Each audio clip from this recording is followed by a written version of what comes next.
Di negeri ini, yang menegakkan hukum sering dianggap menindas, yang menjaga malam dituduh mengatur siang, yang berdiri di garis depan dituduh menikmati kekuasaan.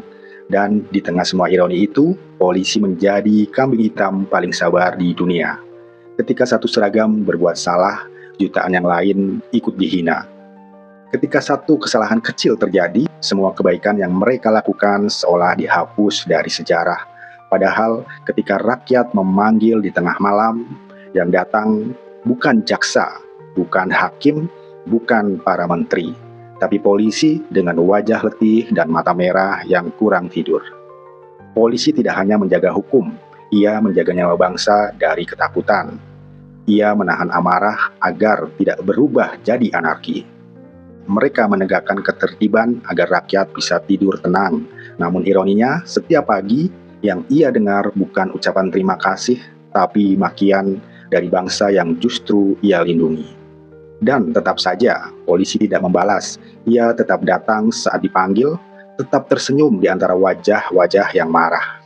Karena ia tahu, keadilan tidak bisa ditegakkan dengan dendam, dan cinta kepada bangsa tidak perlu tepuk tangan. Banyak yang berteriak reformasi hukum, tapi tak berani membuka dirinya untuk diawasi.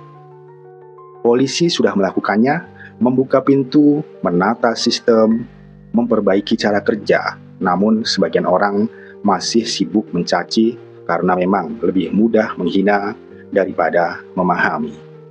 Keadilan tidak bisa tumbuh dari kebencian, hukum tidak bisa hidup dari fitnah, dan bangsa tidak akan maju kalau rakyatnya senang menjatuhkan lembaga yang masih mau mendengar kritik. Polisi bukan malaikat, tapi tanpa mereka, neraka bisa pindah ke jalanan. Polisi bukan dewa, tapi tanpa mereka, hukum hanya tinggal buku di rak pejabat. Mereka memang hanya manusia, tapi manusia yang memilih berjaga di saat yang lain tertidur. Dan jika bangsa ini ingin pulih, maka ia harus belajar berterima kasih lagi. Berterima kasih bukan karena takut, tapi karena sadar negara berdiri karena ada yang rela berdiri sepanjang malam untuk menjaganya.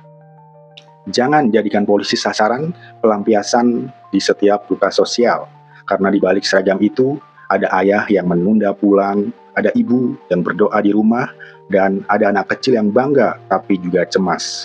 Dan yang mereka minta bukan pujian, hanya pengertian bahwa mereka juga manusia yang mengabdi dengan hati. Kalau rakyat berhenti menghujat dan mulai memahami bahwa polisi bukan musuhnya, maka hukum akan hidup kembali dengan wajah jujur dan suara nurani.